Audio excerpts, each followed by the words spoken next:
Hi everyone, কেমন আছো সবাই? তো আজকে 10 আগস্ট শনিবার। আমি যাচ্ছি এখন মালদা আমার অফিসে। আজকে ওয়েদারটা খুব ভালো, রোদ উঠেছে। আর ঘুম থেকে উঠতে লেট হয়েছিল দেখে তড়িঘড়ি রেডি হয়ে জাস্ট বেরিয়েছি। ঠিকভাবে চোখ খুলছে না। যাই হোক, এ মাসে আমার একটা লং রাইডের প্ল্যান আছে, কিন্তু এখনও ছুটি কনফার্ম হয়নি। কনফার্ম হলেই বেরিয়ে যাব। তো দেখি কি হয়। আর কিন্তু রাইডে গেলে আমার বাইকের কিছু কাজ করাতে হবে আগে, যেমন N160 সিট। ভাই, এই সিটটা এতটাই হার্ড যে রাইডে গেলে বেশিক্ষণ বসে থাকতে যথেষ্ট কষ্ট হয়। তো তাই ডিসাইড করেছি যে সিটে কুশন লাগাবো। প্রথমে ভেবেছিলাম যে এয়ার সিট বা জেল সিট যেগুলো হয় সেগুলো নেব, কিন্তু সেগুলো যথেষ্ট বেশি কস্টলি ব্যাপার। আর আমার একটা পার্মানেন্ট সলিউশন দরকার ছিল, সেই কারণে আমি এটাতে আজকে কুশন লাগাবো। আর একটা জিনিস, যে এখন যেহেতু বৃষ্টির সময়, তাই যদি কোনো রাতে রাইড করতে হয় তো সেক্ষেত্রে সাদা লাইট একটু অসুবিধা হয়। সেখানে ভাবলাম যে একটা ফগ লাইটও কিনে নেবো আজ। তো অফিস শেষ করে প্রথমে চলে এলাম এখন রথবাড়িতে, এই হেলমেটের মার্কেটে, অমিত কাকার দোকানে। তো এইচজিজির এই ফগ ল্যাম্পটা নেব ভাবছি, কিন্তু আগে টেস্ট করাই যে ঠিক আছে কিনা।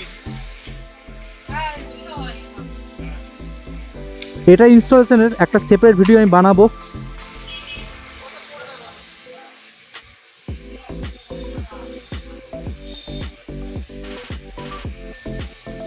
আর একটা ওয়াটারপ্রুফ সুইচের দরকার ছিল, তাই এটা নিয়ে নিলাম।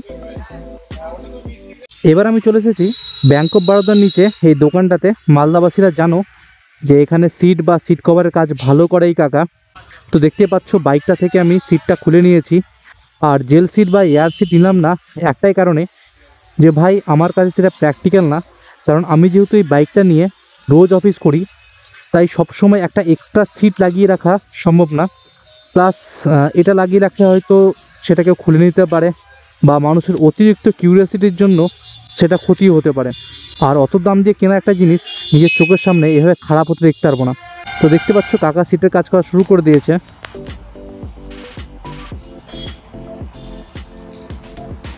আর আজকে দেখতে পেলাম আমার হাইকার যে সিট কভারটা, এখানে হালকা পাতলা ড্যামেজ হওয়া শুরু হয়ে গেছে।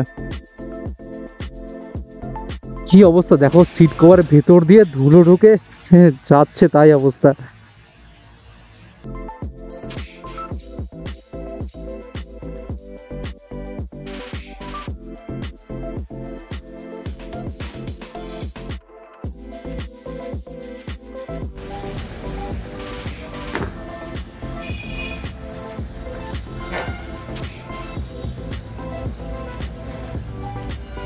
তো যাই হোক, এই যে এক্সট্রা কুশন যেটার কথা আমি বলছিলাম, দেখতে পাচ্ছ কাকা এখন এটাকে ইনস্টল করা শুরু করে দিয়েছে।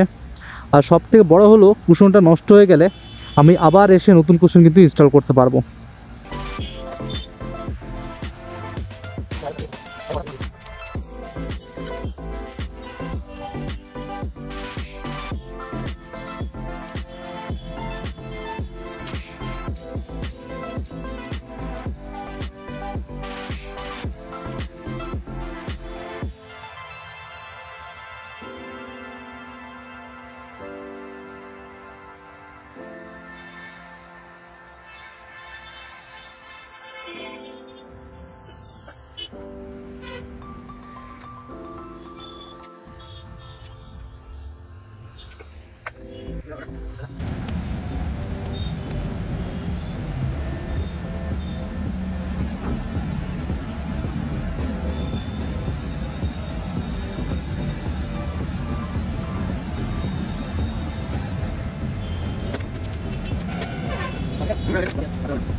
আর সিটের কাজ করাতে করাতে দেখো বৃষ্টিও চলে এসেছে। তো আমার বাইকটা দেখতে পাচ্ছ, ওর উপরে একটা সিট লাগানো আছে। তো সেটা হচ্ছে, এখানে একটা স্কুটারের সিট ছিল, সেটাকে আমি বাইকের উপর রেখে দিয়েছি, যাতে জল গিয়ে কোনো রকমে ওটা শর্ট সার্কিট না হয়ে যায়। আর মোটামুটি সিট কভারের কাজও কমপ্লিট।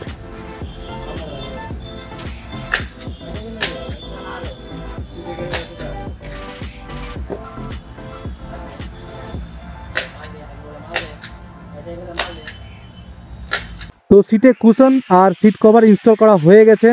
আর সত্যি বলতে আগের থেকে প্রচণ্ড বেশি সফট। এটা আমার থেকে বেশি আমার ওয়াইফের বসতে এটাতে অসুবিধা হতো, কেননা N160 পিলিয়ন সিটটা রাইডারের সিটের থেকেও প্রচণ্ড হার্ড। তো আই হোপ এটাতে প্রবলেম সলভ করে ফেলবে। আর এর প্রাইসের কথা বলি, cushion plus new seat cover মিলিয়ে মাত্র 400 টাকায় পড়লো। তো এই ভিডিওটাতে বাস এতটুকুই। পরের ভিডিওতে আমি যে ফগ ল্যাম্পটা কিনেছি সেটার ইনস্টলেশন প্লাস রিভিউটা দেখাবো। Thank you and by.